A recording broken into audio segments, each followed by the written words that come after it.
We've got with us the executive director of the Mississippi Gaming Commission, Jay McDaniel. Always happy to have you here, sir. And I'm going to do you a favor, let you know right now, let you off the hook. We're not going to ask for any basketball picks.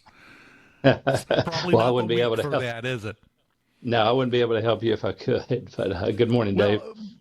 Well, but the thing is, that does lead right into one of the topics we need to talk about, and that's online gambling in Mississippi, specifically illegal online gambling, which is a problem not just here but everywhere. But of course, we're focused on Mississippi. So let's talk about that. How big of a problem is that in the state? It's a big problem. It is, as you mentioned. Illegal gambling has always been something, and like you said, it's a nationwide problem. But when we legalized, casino brick and mortar gaming, it helped combat that because people had somewhere to go and do it legally, and most people would prefer to do it legally. But with the advent of mobile phones and apps and the access now to for people to create gambling websites and not register them and not get licensed, and many of these are offshore. We combat it every day. And when you stop one, two more pop up in its place. And unfortunately, the illegal gambling is where a lot of the criminal element hides because it's not visible. And yeah, this big NBA scandal, while it's it's tragic and a big black eye for the NBA, I believe it was caught because they were using, for whatever reason, some legal, some of the wagers happened here. They happened all over the nation. And I think it was the efforts of those casinos and regulators and monitoring companies that kind of identified, hey, there's something going on here. But at the end of the day, we do not want that criminal element in our state, and we're doing our best to get it out. But it's very difficult, very difficult. Well, and that's the problem, because to me it feels like this is the kind of amorphous problem that it's like grabbing Jell-O. You just can't seem to get a grip on it, I wouldn't think. How do you even go about that?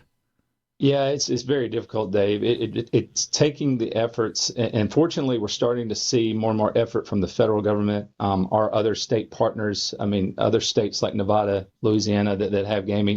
It's going to take us all working together. But it's very similar to the drug problem. I mean, you fight it and you fight it, and it's not going to go away. You do your best to stem it and put a spotlight on it for the consumer too, because one of the problems with illegal gambling is they put it out there like it's legal. I mean, these websites, these apps, they claim to be legal, so sometimes the consumer doesn't know the law, and goes on, oh well, the state must have legalized it, and so they're committing a fraud on the public too. But to go back to the root of your question, it's just going to take federal, state partners, high sentences, big shedding a light on it, and just really getting after the operators behind the scenes.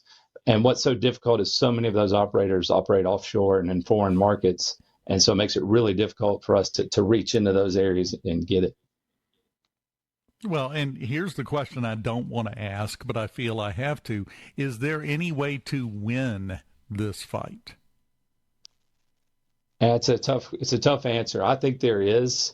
But again, it's going to take the administration, the Department of Justice. I don't know if you recall, online poker got really big in the early 2000s, and you started seeing illegal online poker just flourish. It was everywhere. And the Department of Justice finally came down, and it's called Black Friday. I believe it was 2011. They went after the three big online poker sites, shut them down. And it didn't eliminate it, but you don't see the illegal online as much now, in states that have it, or it's legal, you can still play it. But that took the Department of Justice going in, several U.S. attorneys' offices, and saying, we're cracking down on this. I think you're going to have to see the same thing here. And while the DOJ is involved in this case, this NBA case, I think they need an effort to go after the behind-the-scenes operators where a lot of these illegal wagers are placed. And I think it's going to take that to win the fight. But it's the battle right now is just state by state kind of effort right now is what we're dealing with. Well, it sounds to me like everyone is kind of fighting a holding action against this, trying to hold as much ground as they can and keep it beaten back. But it's kind of like what you were talking about with online poker in 2011. It's going to take some big attacks to get this under control and beat it down. What do you think the likelihood is of that happening in the near future? I think the scandals like this one with the NBA, while we hate to see it, you're glad it was caught, and you hope that something like that spurs action. I will say you've got all these attorneys generals across the country that they know it's a problem, and a lot of them are talking. We have talks with our attorney general and those in other states, and there's this effort I think going on where maybe a concerted, maybe have a coalition start going after it, and I'm hopeful that that's going to happen in the near future, along again with federal partners. We can identify these companies all day, but the problem, Dave, again, the cell phone has allowed such easy access into people's homes, and you stop one, and it's so easy for a developer to create an app, and a lot of them they just flat out commit a fraud. They tell people, "Hey, this is a gambling site. Put your crypto into your account, and you can bet." And there's some sites out there where you put your crypto in and they just shut it down. They just take it. So, you've got everything from just those masking as gaming companies to those that are trying to be legitimate, even though they know they're not. So it's just a lot of targets out there. It's a target heavy arena right now. Well, it is a target-rich environment, and unfortunately, I think the reason why is everyone seems to be stuck in the mindset of believing everything they read and everything they see, which is kind of what you're talking about. They put together these websites or these apps, and if it looks legit enough, well, they don't even question anything. They just go about their business. Would it be an effective way to make the licensing program, make the verification process for gambling apps and sites more visible to people? Do you think that would help? Absolutely. I think one of the big things here, and we're trying to work on this now, is partnering, getting Google and getting Apple and getting those that, they're using these, ways to get out there, the hosting of these sites, cut it off there at the choke point. Somehow, they're getting this out into the market. And if we can't stop them, that's where I think we target, Dave. I mean, there was one this past summer that was advertising on Facebook as, "Hey, Hollywood Casino has legalized gaming. Click on this and you can play." And they were using our legal casino, Hollywood, to make it look like that's what it was, but it wasn't. It was just the face of it. And when you clicked on it, you went to their illegal site. And we're working a case on that company right now without going into too much detail. We're hoping to get RICO charges, fraud charges against it. We've identified the company, but again, it's overseas. But yeah, you're right. It's just it's getting consumers knowledgeable about, hey, if you're playing on a phone in Mississippi, you're doing it illegally. You may not know that, but you need to know that. And then if you know that and you're still doing it, just be aware the day's going to come where we're going to probably shut that company down and your money's going to be stuck there. So it's about consumer education. Again, just to work with a heavy prosecution team to do our best. But at the end of the day, what we want, we have a licensed, regulated market of good casino operators here in Mississippi. That's where we want people to go. But unfortunately, some people choose to do the convenient thing and play on their phone. Well, and I see an easy solution to a large part of this problem that could never get implemented, and it's this. Before your app appears on the App Store, on Google Android, on Apple, on any of them, it has to be certified, and that certification has to be officially checked before the app is allowed to go live. And then all of a sudden, all of these nonsense apps never make it out there to be downloaded. But good luck getting Google and Apple to agree to that, right? That's the effort. And when I say federal, that's part of it, Dave, is that, the DOJ, not just from a criminal aspect going over after the operators, but we have, licensed companies in our country, start putting the squeeze on them to follow, like you said, licensing efforts to make sure, because these apps, they target, underage. They don't care about responsible gaming, the things that we try and put in place. That's, it's the Wild West once you're on one of those illegal sites. So yeah, you're exactly right. And I'm hopeful, I really am hopeful that 2025, 2026, we're going to start seeing a lot more coming to fruition in that area. Well, we're up against the break. Can you hang around through the break? Because I'd love to get your take on what you'd like to see happen in the upcoming session of the Mississippi Legislature. Can you stick around? I can. Fantastic. We're talking to Jay McDaniel, the executive director of the Mississippi Gaming Commission. I am just quite frankly shocked you're not up on the young people's lingo these days. When I said, could you stick around, the executive director of the Gaming Commission should have said, bet. I missed it. It would have been perfect. Yeah, we got to work with you, but you're getting there. You're doing fine. My kids would have not let me live that down if I'd done that. Well, that's a fair point. Sometimes we just can't pull it off, right? We'll continue talking to Jay McDaniel after this on Mornings on SuperTalk Mississippi. Keep it here. Welcome back. Mornings on SuperTalk Mississippi. Dave Hughes, Jay McDaniel, the executive director of the Mississippi Gaming Commission, on with us, and we are just over 2 months away from the next session of the Mississippi legislature.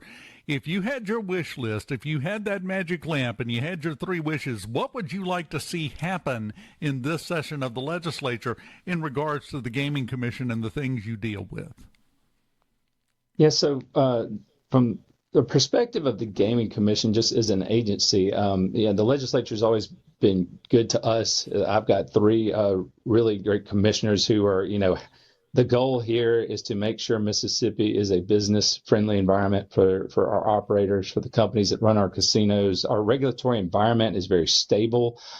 So honestly, from our day-to-day, what we do, we are given the tools we need to do our job. So when it really comes down to, as far as a wish list for me and our agency, we don't really get too much into that. But what I would say is, I have friends in the legislature, just listen to what the operators tell them about, what can help them do business better, what can help our taxpayers from a gaming standpoint, what's going to put, more money into our state, the money that we receive, what gets it in the right place. But those are big policy decisions really that are up to the legislature to make. I mean, it's been no secret, mobile sports betting's been the big topic the last few years. It's passed in the House, has not passed in the Senate. And as a result of that, there have been some other bills that have kind of gotten tangled up in that. So there is one bill, Dave, we were talking about illegal gaming. Last year, the Senate passed a bill that increased criminal penalties on illegal gaming operators. And I encouraged that one. I did say, look, that would help us a lot, increasing them to felony penalties.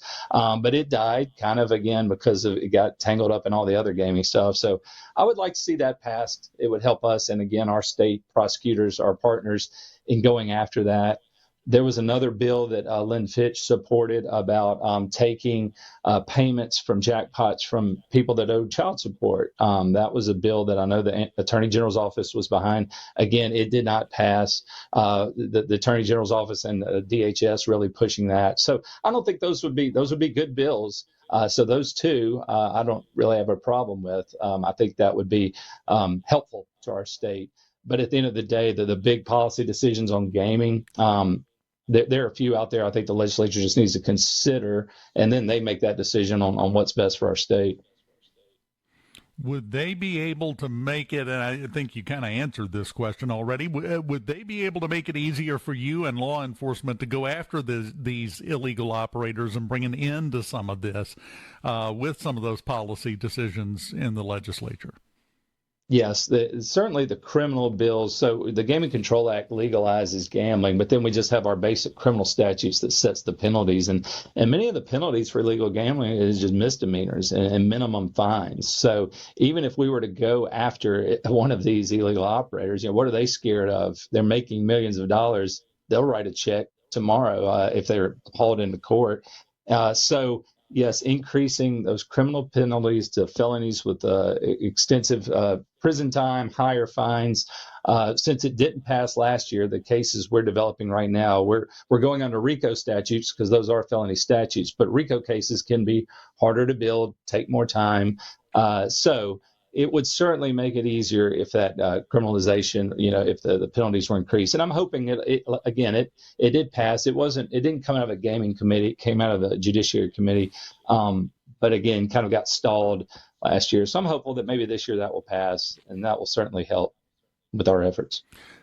Well, it's kind of a separate thing. It is a separate thing, but they've had the same problem with the Mississippi Lottery Commission. They actually had a pop-up on their website a couple of weeks ago reminding people, if you think you're playing Mississippi Lottery on your phone, you're not. That's not legal in the state because they are facing those same problems. All types of gambling and wagering has this problem right now in Mississippi, and I think it's going to take big action to get it under control. Yeah, you're right. This doesn't just affect our, we have our legalized, our 26 casinos, but you have the lottery that's affected. Every dollar someone puts in an illegal is one the state's, not benefiting from. The Choctaw, tribe, which operates Pearl River Resort and their casinos, it affects them. And so that's what's good is we've got a lot of voices in this that understand this is a problem. And the more it impacts, hopefully, again, it helps with our efforts to talk to prosecutors and our partners to go after it.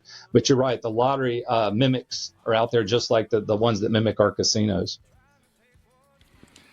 It's a widespread problem because no matter what good thing you come up with, some jerk will be along shortly to turn it into a bad thing for themselves for a while.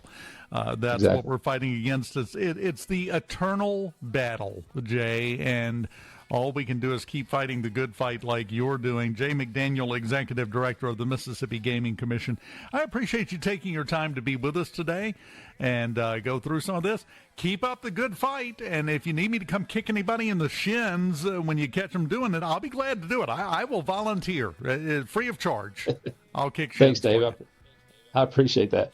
You have a good weekend. Now, unfortunately, I'll probably have to stand in a line to get my shot, but that's the way it works. We've got news from Fox News, SuperTalk Mississippi News, and then Michael Borky up next.